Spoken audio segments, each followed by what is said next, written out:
새벽 5시 30분. 도시의 어둠이 채 가시지 않은 시각에 한 남자가 골목을 걷고 있었다. 이름은 박준호, 62세. 한때는 인쇄 공장의 생산 관리자였던 사람이다.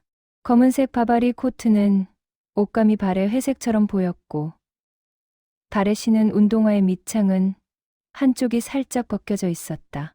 손에 들린 검은 비닐봉지는 이미 여러 군데 구멍이 나 있었지만 그는 그것을 꺼내지 않았다. 여전히 쓸만했기 때문이다. 박준호는 거리의 쓰레기통 옆에 섰다. 고개를 숙였다.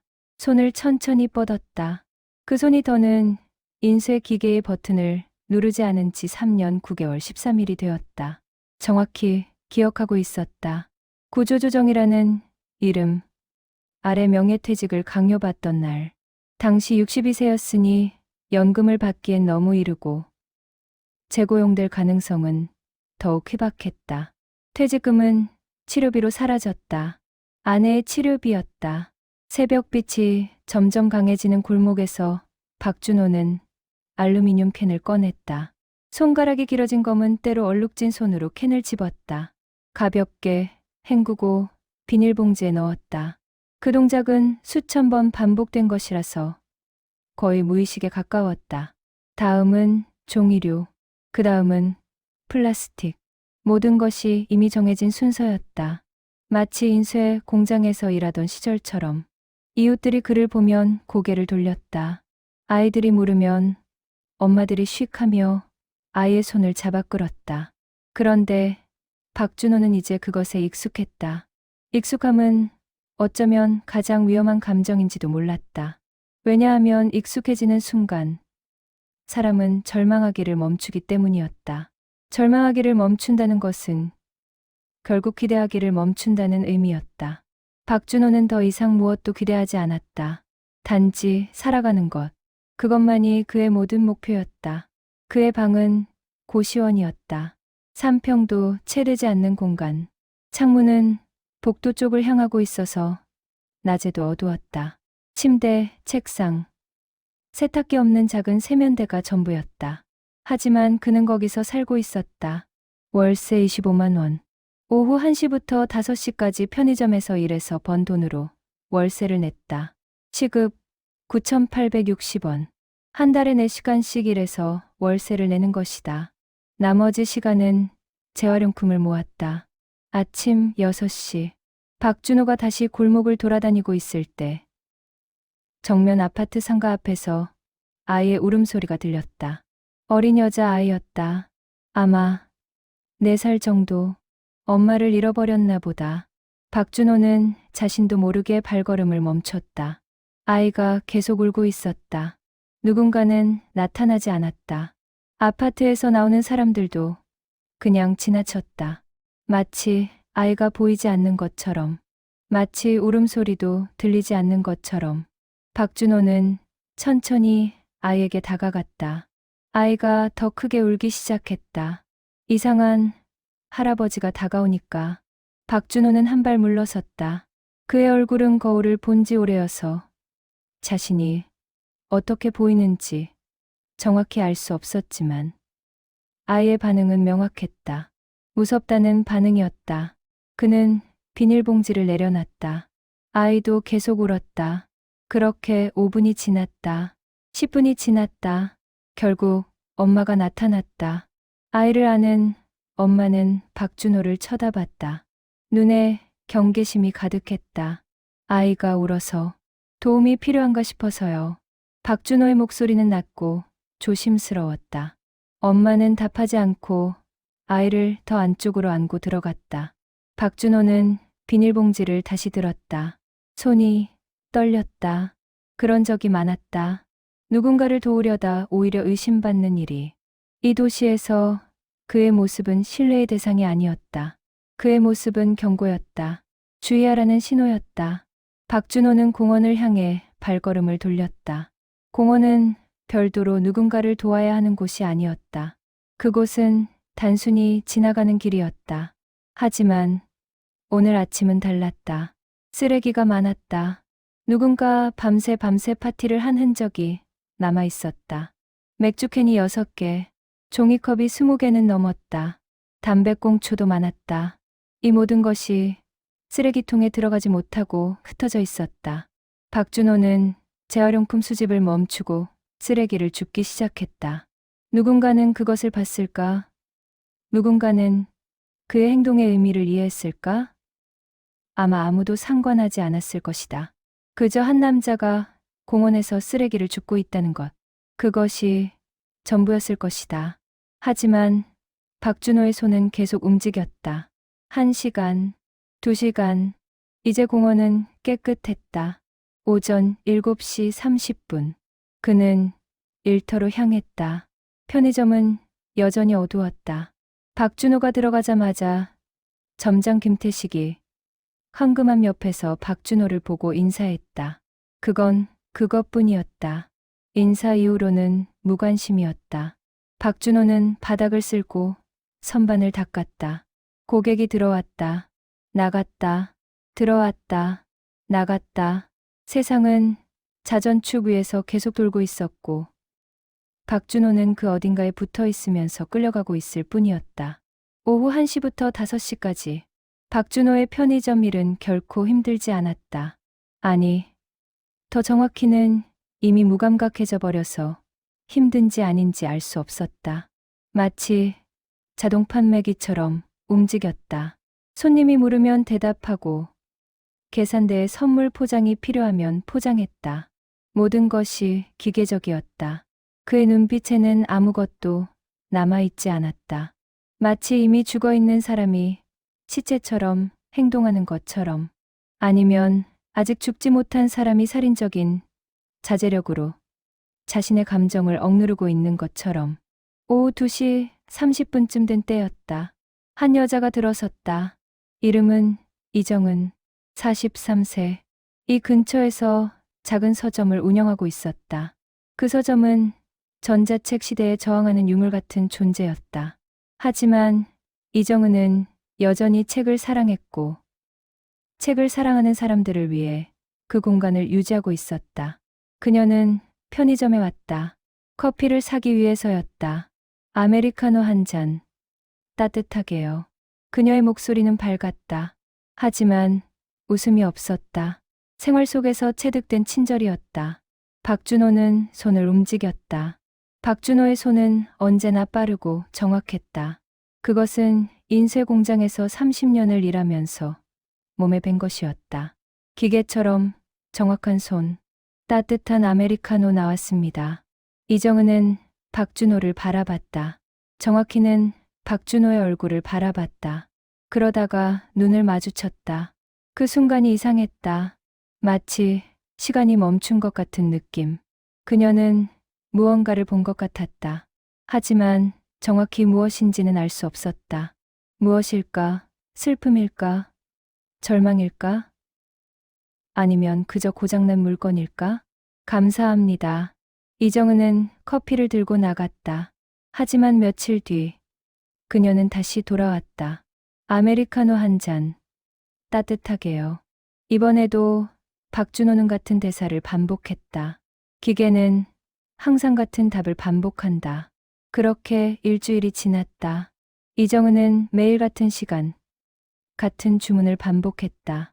그리고 매일 박준호를 조금 더 오래 바라봤다. 호기심, 어린 눈으로. 오후 3시쯤 된 어느 날, 이정은이 다시 들어섰다. 하지만 이번엔 커피를 사러 온 것이 아니었다. 혹시 당신 공원에서 쓰레기를 주우세요? 박준호는 순간 경계를 드러냈다. 화난 것도 아니고 놀란 것도 아니었다.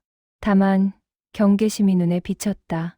아직도 뭔가 잘못되었을 거라는 경계심.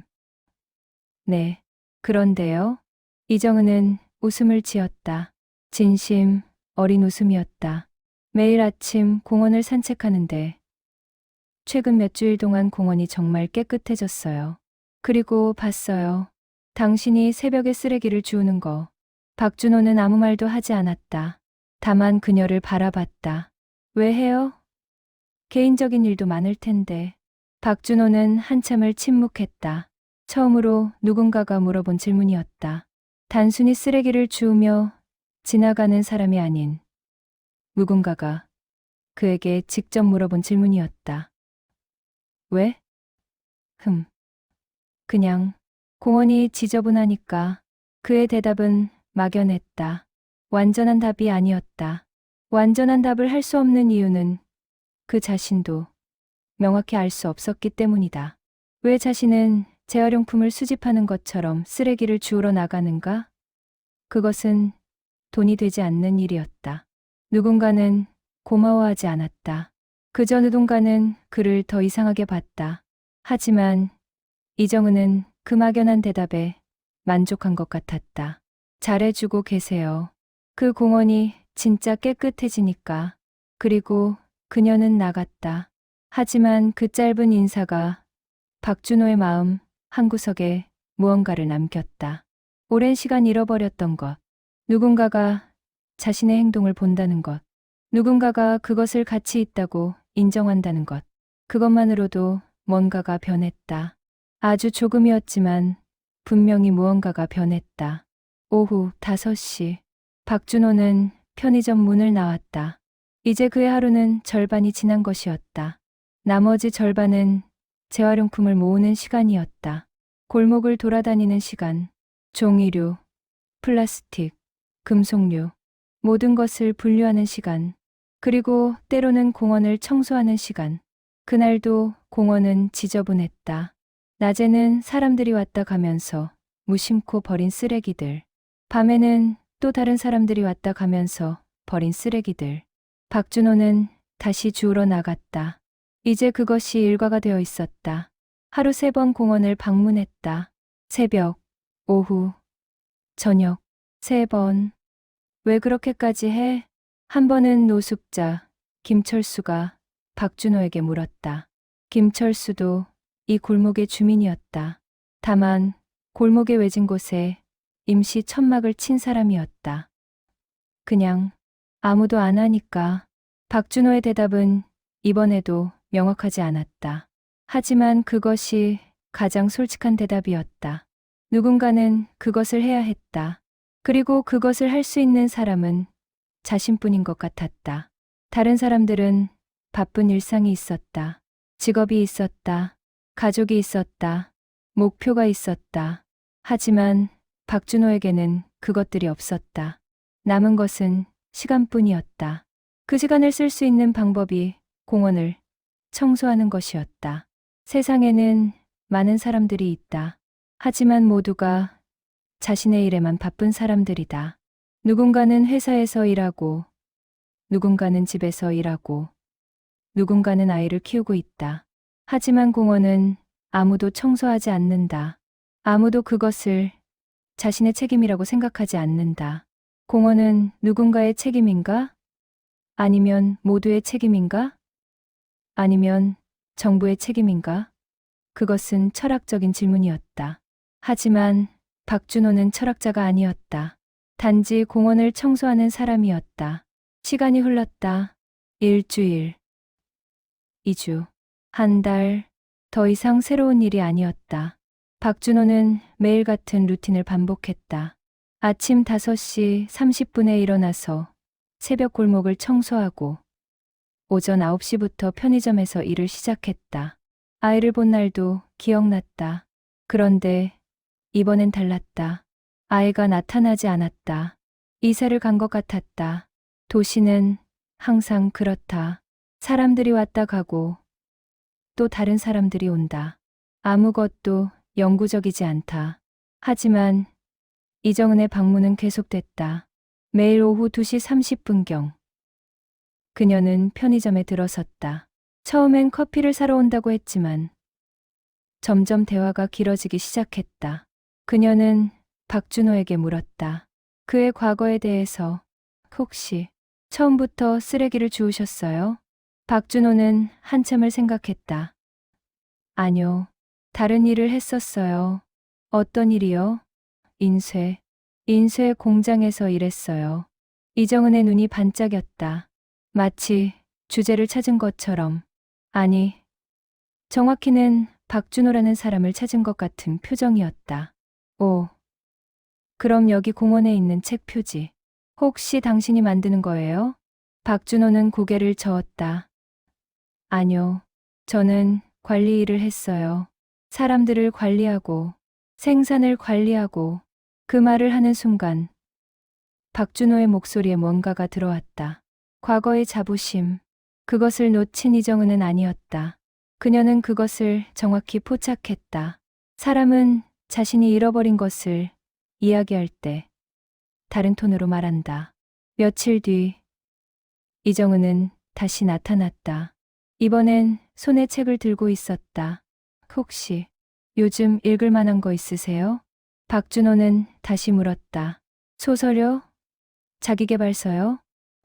그냥 마음이 편한 책이요. 이정은은 그 책을 박준호에게 줬다. 제목은 작은 것들의 거대한 힘이었다. 출판사는 이정은 자신의 서점에서 나온 책이었다. 아니, 정확히는 정성을 들여 만든 책이었다. 많은 책 중에서 이 책을 선택한 것은 우연이 아니었다. 무언가가 이정은에게 이 책이 박준호에게 필요하다고 말해주고 있었던 것 같았다.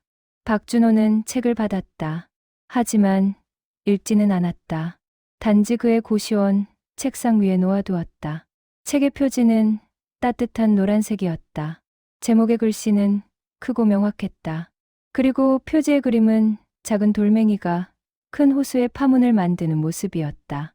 그날 밤 박준호는 자리에 누웠지만 잠을 이루지 못했다. 창밖으로 복도에 불빛이 새어들었다. 천장을 바라봤다. 흰 천장, 아무것도 없는 천장, 마치 그의 마음처럼. 그런데 그 다음날 뭔가가 바뀌었다. 새벽 공원에서였다. 공원을 청소하고 있는 박준호를 한 여자가 봤다. 이름은 최영미. 이 근처에서 아이들을 가르치는 유치원 선생님이었다. 그녀는 공원에 짧은 산책을 나온 것이었다. 하지만 눈에 들어온 것은 공원이 아니라 한 남자였다. 새벽 5시에 공원을 청소하는 그 남자. 안녕하세요. 최영미가 먼저 인사했다. 박준호는 고개를 들었다. 낯선 사람이었다. 아, 안녕하세요. 여기 자주 오세요? 네. 아침에 산책을 하면서 본 것처럼. 박준호는 거짓말을 했다. 산책이 아니라 청소였지만 그냥 산책이라고 했다. 왜 거짓말을 했을까? 아마도 그것이 더 자연스러웠을 것 같아서일까? 아니면 자신을 덜 초라하게 보이고 싶었을까? 최영미는 아무것도 추궁하지 않았다.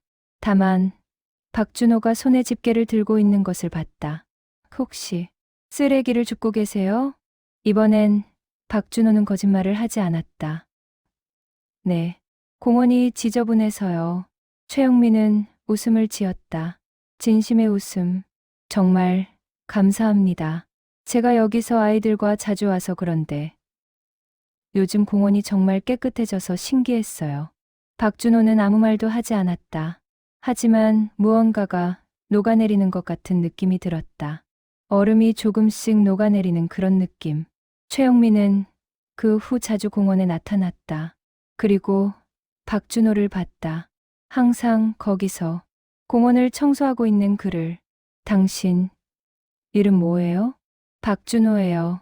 안녕하세요. 박준호. 전 최영미예요. 이제 그는 더 이상 그 남자가 아니었다. 이름이 있는 사람이 되었다. 박준호. 그것이 첫 번째 변화였다. 또 다른 변화도 찾아왔다. 한 나이 든 할아버지가 공원에 자주 나타나기 시작했다. 이름은 송구인. 70대 초반. 정년을 한 지 오래된 사람이었다. 송구인은 박준호가 쓰레기를 줍는 것을 봤다. 처음엔 불쌍한 시선으로. 하지만 점점 그 시선이 바뀌었다. 젊은이, 뭐 하는 거야? 쓰레기를 줍고 있어요. 왜? 그냥. 송구인은 웃음을 지었다. 이해하지 못하는 웃음이었다. 하지만 그 웃음 속에는 비웃음이 없었다. 단지 호기심이 있었다. 그럼 내가 도와주지. 그날부터 송구인은 박준호와 함께 공원을 청소했다. 왜? 그것도 명확하지 않았다. 아마도 할 일이 없어서일 수도 있었다. 아니면 혼자라는 외로움 때문일 수도 있었다. 그 이유는 중요하지 않았다. 중요한 것은 이제 박준호가 혼자가 아니라는 것이었다. 6주가 지났다. 박준호는 여전히 공원에서 쓰레기를 줍고 있었다. 하지만 이제는 혼자가 아니었다. 최영민은 아이들을 데리고 나타났다. 그리고 송구이는 계속 함께했다. 그리고 이정은도 가끔 나타나서 함께 청소를 했다. 봐요, 아이들. 이 할아버지는 매일 공원을 깨끗하게 유지하세요. 최영미가 아이들에게 말했다. 아이들은 호기심 어린 눈으로 박준호를 봤다. 아이들의 눈빛은 성인의 눈빛과는 달랐다. 편견이 없었다. 단지 한 사람을 봤을 뿐이었다. 할아버지, 왜 해요? 한 아이가 물었다. 박준호는 그 아이를 내려다봤다. 아마도 5살 정도였을 것 같았다. 그 아이는 그 이전의 아이, 울던 아이와는 다른 아이였다. 하지만 그 나이대의 아이들은 비슷했다. 공원이 우리 모두의 집이니까 우리 집을 깨끗하게 유지해야지. 박준호의 대답은 이번엔 명확했다. 그것은 이정은이 준 책 때문일 수도 있었다. 그는 결국 그 책을 읽기 시작했다. 밤마다 조금씩. 그리고 그 책이 말하는 것이 뭔지 조금씩 이해하기 시작했다. 작은 것들의 거대한 힘. 그 제목이 이제는 의미가 있었다. 누군가는 이 세상의 큰 것들을 바꿀 수 없다. 정치인이 아니고 부자도 아니고 유명인도 아니면 누군가는 큰 것들을 바꿀 수 없다. 하지만 작은 것은 바꿀 수 있다. 자신의 공간을 깨끗하게 할 수 있다. 자신의 이웃을 돌볼 수 있다. 그것이 작은 것의 거대한 힘이었다.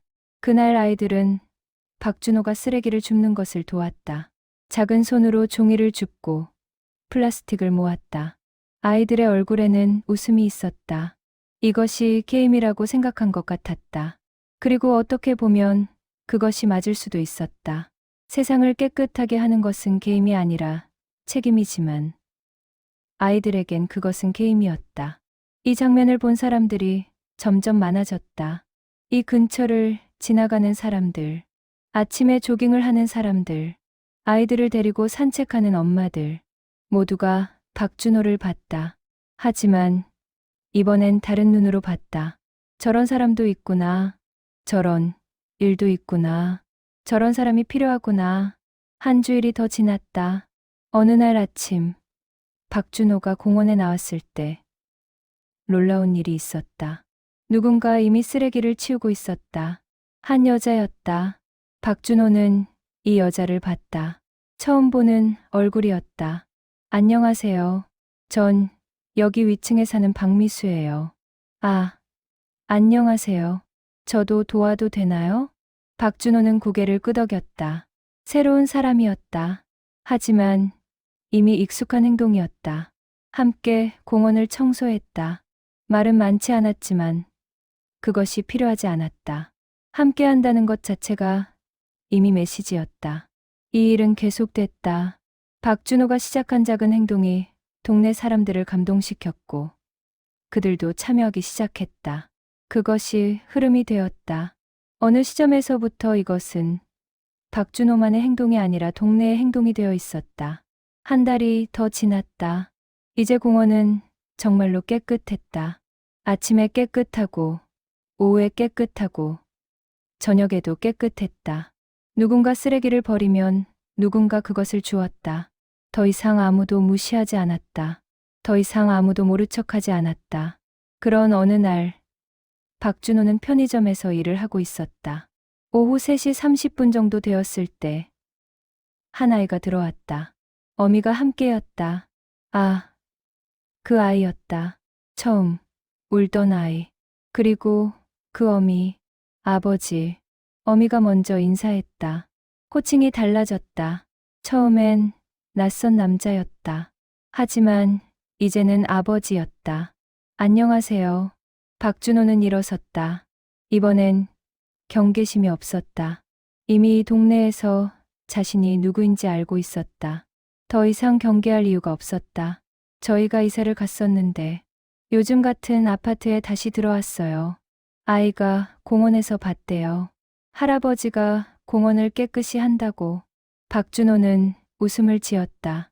강제로 만든 웃음이 아니라 자연스러운 웃음.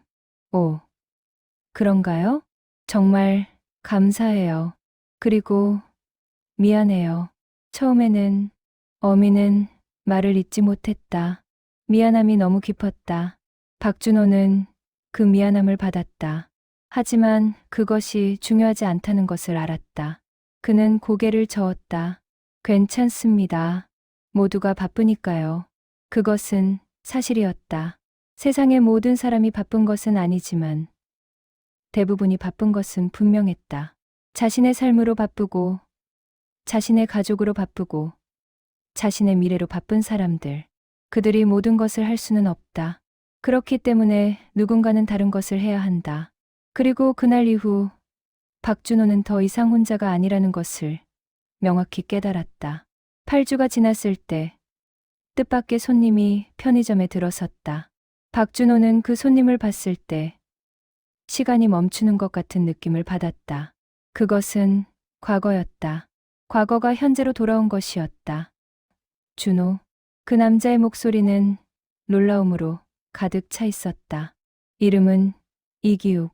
한때 박준호의 회사 동료였다.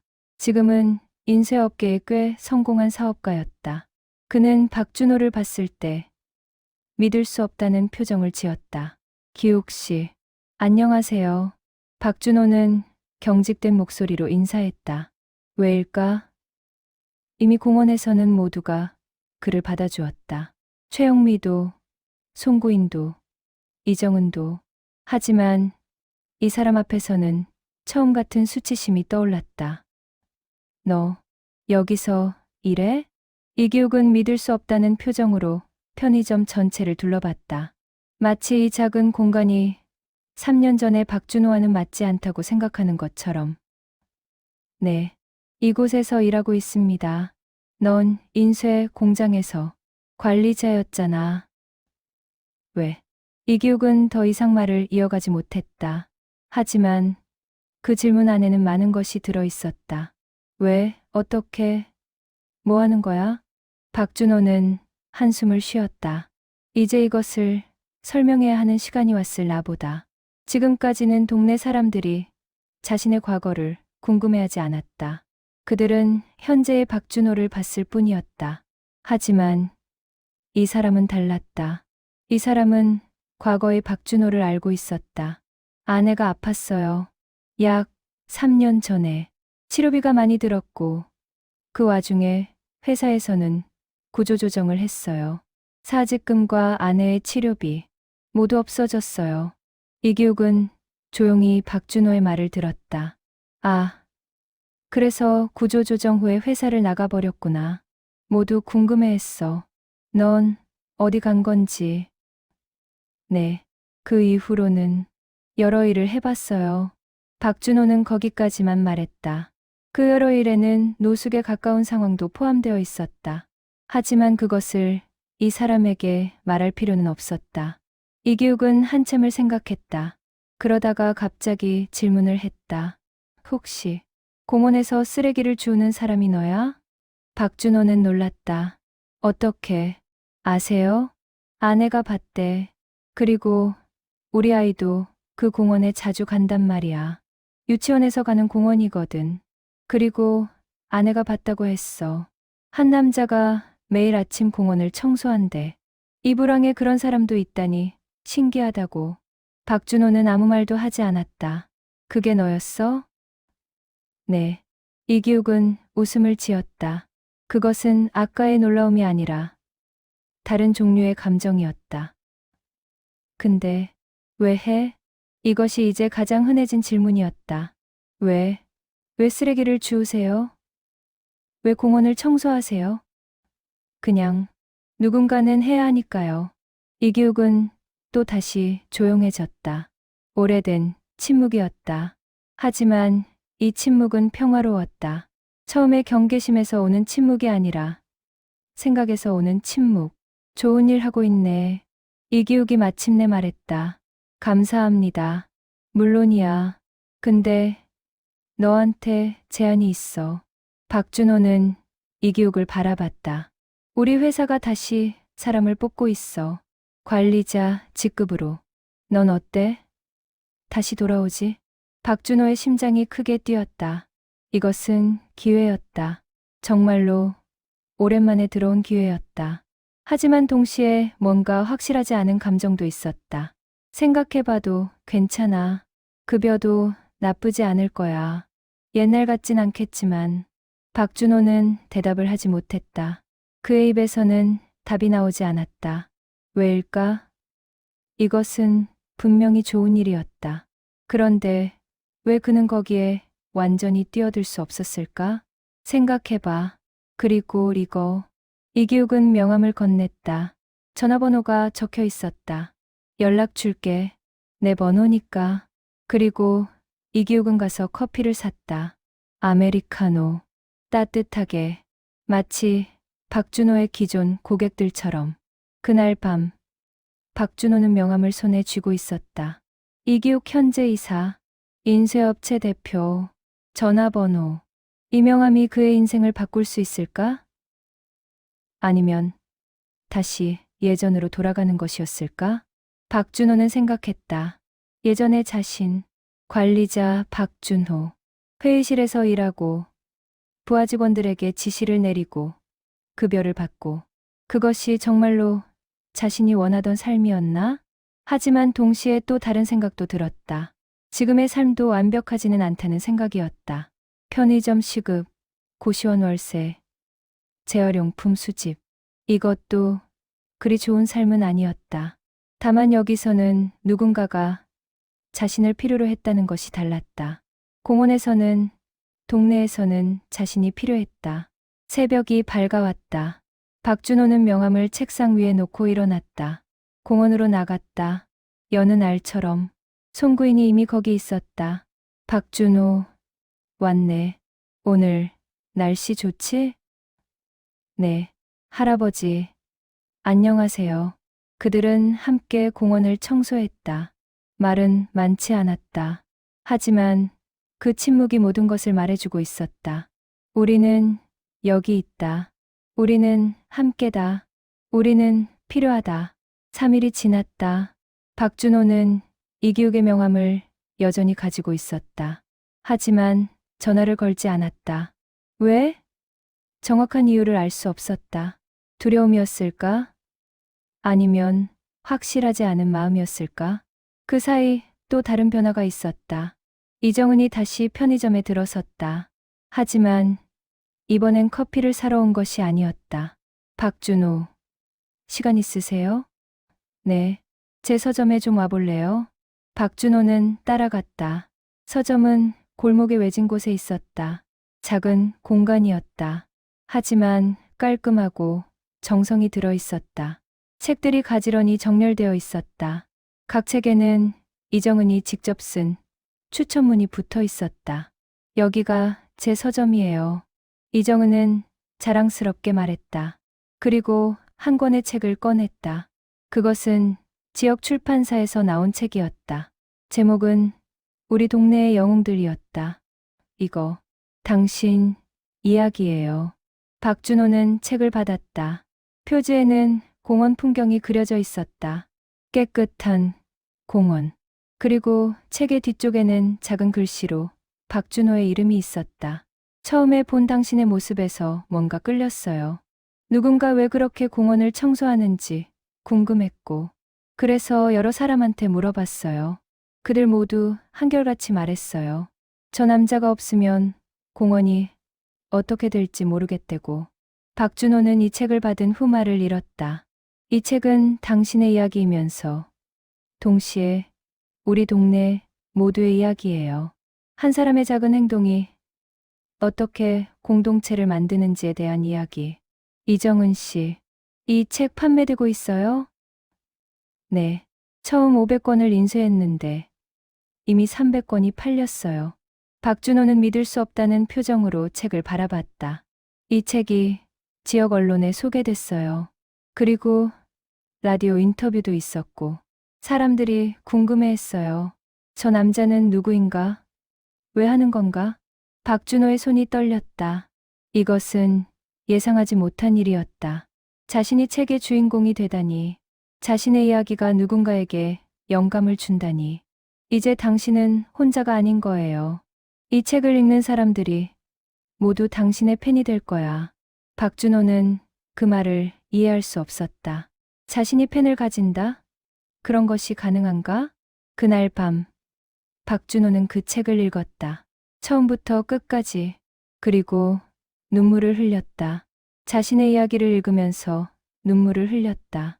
그것이 얼마나 창피한 일인지, 그리고 동시에 얼마나 감동적인 일인지 알 수 없었다. 둘째 날, 박준호는 편의점에서 일할 때 김태식 점장에게 말했다. 점장님, 죄송한데 2주일 휴가를 가져도 될까요? 김태식은 박준호를 바라봤다. 처음으로 그는 박준호에게 뭔가 물었다. 왜? 뭔가 있어? 아, 좀 생각할 시간이 필요해서요. 알겠어. 괜찮아. 그리고 박준호는 일주일의 휴가를 가졌다. 그 시간 동안 그는 많은 것을 생각했다. 이기욱의 제안, 인쇄, 공장으로의 복귀, 더 나은 급여와 더 나은 미래. 하지만 동시에 지금의 삶도 생각했다. 공원에서의 삶, 동네, 사람들과의 연대, 그리고 자신이 필요하다는 느낌. 그 일주일 동안 박준호는 공원에만 갔다. 새벽부터 저녁까지 송구인과 함께 쓰레기를 줍고 최영미의 아이들을 봐주고 이정은과 서점에서 시간을 보냈다. 그리고 계속해서 사람들이 다가왔다. 할아버지, 당신이 그 책의 주인공이세요? 당신 덕분에 우리 공원이 깨끗해졌어요. 감사해요. 제 아이가 당신처럼 되고 싶대요. 마지막 그 말이 박준호의 심장을 가장 크게 흔들었다. 누군가의 아이가 자신처럼 되고 싶다니. 어른으로서 자신이 그렇게 영감을 줄 수 있다니. 일주일이 지났다. 박준호는 다시 편의점으로 돌아갔다. 하지만 그는 정중하게 김태식에게 사직서를 제출했다. 죄송해요, 점장님. 하지만 다른 일을 해야 할 것 같아요. 김태식은 깜짝 놀랐다. 하지만 화내지는 않았다. 뭘 해? 공원, 청소, 그리고 좀 더 많은 사람을 돕는 일을 하고 싶어요. 김태식은 고개를 끄덕였다. 그는 뉴스를 본 것 같았다. 그 책 때문에 박준호는 이미 지역의 유명인이 되어 있었다. 좋아. 응원할게. 다음 주. 박준호는 시청의 초대를 받았다. 동장이 보낸 편지였다. 지역 환경 개선에 기여한 것을 인정하고 공식적인 자리에 초대하고 싶다는 내용이었다. 박준호는 처음엔 거절하려고 했다. 하지만 이정은이 나타나서 설득했다. 가야 해요. 이건 당신 일이 얼마나 가치 있는지 보여주는 거예요. 박준호는 결국 갔다. 동사무소의 작은 회의실. 기자들도 있었다. 박준호는 불편한 표정으로 의자에 앉았다. 박준호님, 지난 3개월간 지역의 공원과 골목을 청소하면서 동네를 깨끗하게 만들었다고 들었습니다. 혹시 이렇게 하게 된 계기가 있나요? 박준호는 질문을 받은 후 한참을 생각했다. 특별한 계기는 없습니다. 그냥 공원이 지저분하니까 주우러 나간 거고, 그 과정에서 주민분들이 동참해 주셔서 함께하게 되었을 뿐입니다. 기자는 다시 물었다. 혹시 정부 지원이 있으셨나요? 아니면 어딘가에 등록되어 일하시는 건가요? 아니요. 개인적으로 하는 것입니다. 기자들은 놀라는 표정을 지었다. 개인의 자발적 행동으로 이 모든 것을 해냈다는 것이 신기했던 것 같았다. 그 인터뷰는 곧 지역 라디오에 방송되었다. 그리고 그 라디오 내용은 다시 인터넷에 올라왔다. 그리고 더 많은 사람들이 박준호의 이름을 알게 되었다. 하지만 박준호가 더 놀라운 일은 따로 있었다. 한 주민 기금단체가 박준호에게 연락을 해온 것이었다. 그들은 박준호를 정식 환경 개선 담당자로 고용하고 싶다고 했다.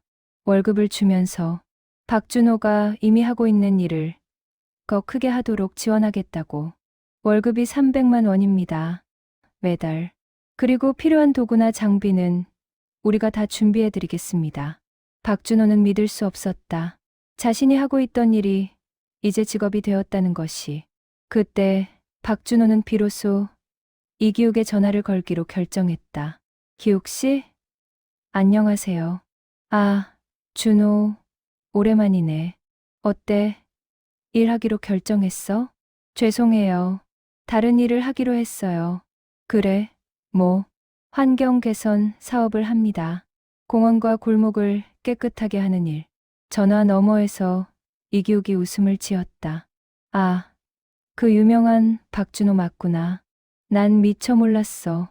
너더러 명함을 줬을 때도 몰랐는데. 나중에 아내가 말해줬어. 그게 너였대. 정말 잘하고 있네. 자랑스럽다. 감사합니다. 그럼 혹시 우리 회사가 지원할 수 있는 게 있나? 아, 지원이라니? 응. 우리 회사도 사회공헌 사업을 해야 하거든. 너 하는 일에 우리가 기금을 조성해서 지원하는 거 어때? 박준호는 울음이 나올 뻔했다. 예전의 동료가 이제는 자신의 후원자가 되려고 했다. 감사합니다. 정말 감사합니다. 자, 그럼 언제 만날래? 구체적인 계획을 세워보자. 그렇게 해서 박준호는 공식적으로 환경 개선 담당자가 되었다. 월급 300만 원, 도구, 지원. 그리고 가장 중요한 것은 자신의 일이 정당성을 얻었다는 것이었다. 3개월이 더 지났다. 이제 박준호의 일은 공원과 골목을 넘어섰다. 지역 주민들이 함께 참여하는 환경 개선 프로젝트가 되어 있었다. 매주 토요일마다 주민 200명 이상이 참여했다. 아이들도, 어른들도, 할아버지, 할머니들도. 이정은의 서점은 이제 우리 동네의 영웅들이 진열된 공간이 되었다. 그리고 그 책은 벌써 2,000부가 팔렸다. 최영민은 유치원의 교육 프로그램에 환경 개선을 포함시켰다. 아이들이 어려서부터 자신의 지역을 사랑하고 지키는 법을 배우는 것이었다. 송구이는 이제 박준호의 가장 든든한 파트너가 되었다. 70대 초반의 나이에도 매일 아침 6시에 나타나 공원을 청소했다. 박준호, 너 덕분에 내 인생도 완전히 바뀌었어. 나도 이제 쓸모 있는 사람이 된 것 같아. 송구인이 한 번은 박준호에게 말했다. 그 말이 박준호의 마음을 많이 울렸다. 하지만 가장 큰 변화는 아이들과의 관계였다. 처음에 박준호를 피했던 아이들이 이제는 가장 먼저 나타났다. 아침마다 공원에서 청소하는 박준호를 보러. 할아버지, 오늘도 왔어요. 그 아이는 이제 박준호를 아는 것 같았다. 처음에 낯선 사람이 아니라 자신의 할아버지처럼, 아니, 더 가깝게는 자신의 영웅처럼. 한 달이 더 지났을 때 박준호는 새로운 제의를 받았다. 시에서 환경 개선 프로젝트의 확대 계획을 제시한 것이었다. 박준호를 환경미화 사업의 본부장으로 임명하고 더 넓은 지역에서 같은 프로젝트를 진행하고 싶다는 것이었다. 하지만 박준호는 즉시 답하지 않았다. 그는 다시 생각해야 했다. 이제 자신은 선택의 순간에 섰다. 더 큰 자리, 더 많은 급여, 더 넓은 영향력. 하지만 동시에 현재의 삶도 있었다. 송구인도, 최영미도, 이정은도, 이 동네도. 그 다음 날 박준호는 시청에 갔다. 감사합니다. 하지만 저는 지금처럼 이 동네에서 계속하고 싶습니다. 담당자는 박준호를 바라봤다. 하지만 이 프로젝트가 확대되면 더 많은 지역을 도울 수 있지 않습니까? 네. 하지만 누군가는 그 시작점에서 계속해야 한다고 생각합니다. 이 공원에서, 이 골목에서, 여기가 모든 것의 시작이니까요. 담당자는 박준호의 말을 이해한 것 같았다. 알겠습니다. 그럼 우리는 당신을 현 지역의 환경 개선 담당자로 유지하고 추가 인력을 채용해서 다른 지역을 담당하도록 하겠습니다. 감사합니다. 박준호는 그 일을 받아들였다. 그것이 자신의 선택이었다. 더 큰 것보다 깊은 것, 더 넓은 것보다 깊이 있는 것. 그것이 박준호가 배운 것이었다. 1년이 지났다. 박준호는 이제 45세 때의 월급보다 더 많은 돈을 벌고 있었다. 하지만 그것은 이미 중요하지 않았다. 중요한 것은 자신이 정규직이 되었다는 것, 건강보험이 생겼다는 것, 그리고 무엇보다 자신의 일이 가치 있다고 인정받았다는 것이었다.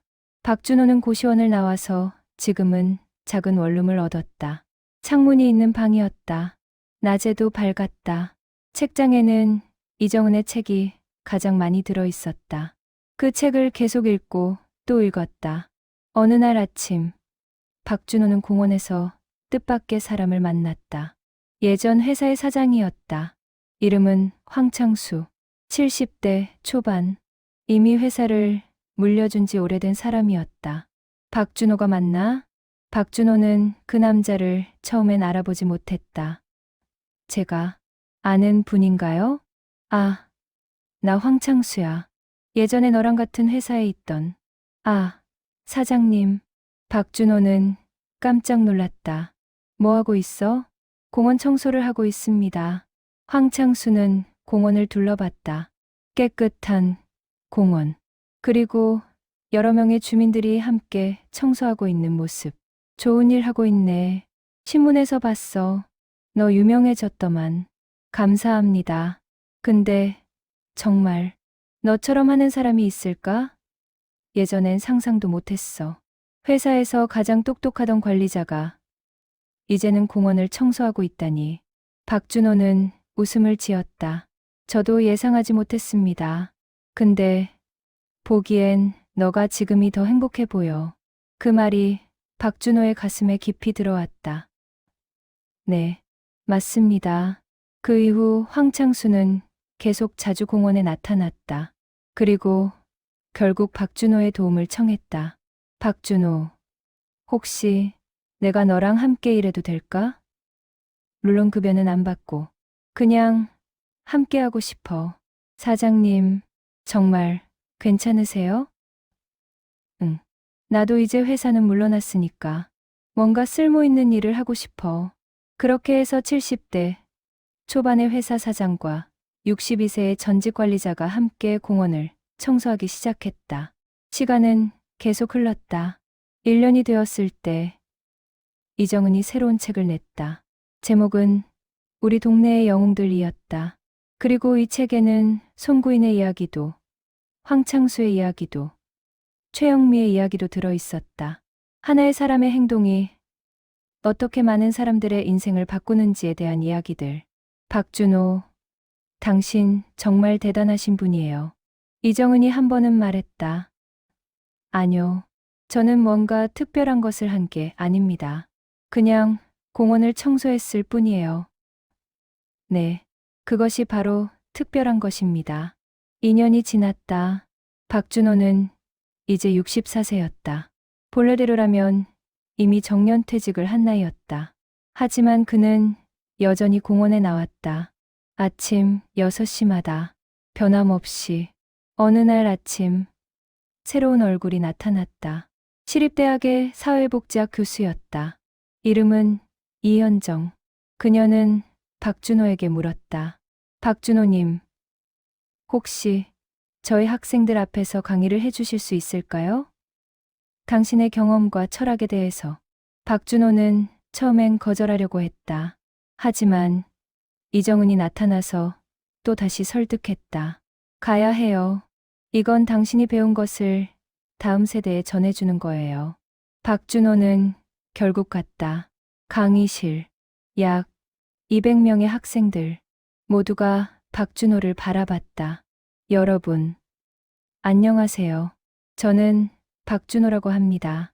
특별히 대단한 사람은 아니고 그냥 공원을 청소하는 사람입니다.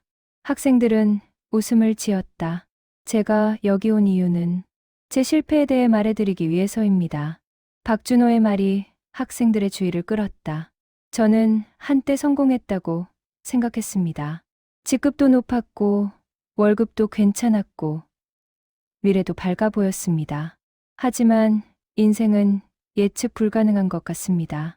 갑자기 구조조정이 왔고, 아내가 아팠고, 모든 것이 무너졌습니다. 학생들은 조용해졌다. 그 과정에서 저는 절망했습니다. 3년 가까이. 하지만 그 절망 속에서 저는 뭔가를 배웠습니다. 성공이란 월급이 아니라는 것, 자리가 아니라는 것, 그것은 누군가에게 필요하다는 느낌이었습니다. 박준호는 계속 말했다. 저는 공원을 청소하면서 깨달았습니다. 제가 하는 일이 누군가의 삶을 바꿀 수 있다는 것을, 가장 작은 행동이 가장 큰 의미를 가질 수 있다는 것을. 강의가 끝난 후 많은 학생들이 박준호에게 다가왔다. 그들은 질문했다. 박준호님, 절망에서 벗어나려면 어떻게 해야 하나요? 무언가 의미 있는 일을 하세요. 그것이 누가 시켜서가 아니라 자발적으로 자신이 필요하다고 느껴지는 곳에서. 어떻게 그곳을 찾나요? 박준호는 생각했다. 저는 운이 좋았습니다. 공원을 봤고 지저분했고 그것이 답답했습니다. 그래서 쓰레기를 주웠습니다. 특별한 이유는 없었어요. 단지 누군가는 해야 한다고 생각했을 뿐입니다. 학생들은 그 말을 기억했을 것 같았다. 그 저녁, 박준호는 공원으로 다시 나갔다. 아무도 없는 시간이었다. 해가 지고 있었다. 그는 공원의 벤치에 앉았다. 그리고 생각했다. 자신의 인생이 정말로 변했을까? 아니면 이것도 또 다른 착각일까? 하지만 그 답은 명확했다. 손구인의 웃음이, 최영미의 감사의 목소리가, 황창수의 참여가, 이정은의 책이 모두가 그 변화가 현실이라고 증명해주고 있었다. 마지막으로 박준호가 생각한 것은 이것이었다. 삶의 의미란 무엇인가?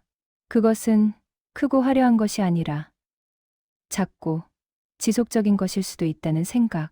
매일 아침 공원에 나가는 것, 누군가의 손을 잡아주는 것, 누군가를 바라봐주는 것, 누군가가 자신을 바라봐준다는 것을 아는 것. 공원은 여전히 깨끗했다. 해가 지는 공원. 박준호는 그 공원을 바라봤다. 그것이 자신의 일이라는 생각에 마음이 따뜻해졌다. 누군가가 자신의 일을 필요로 한다. 그것만으로 충분했다.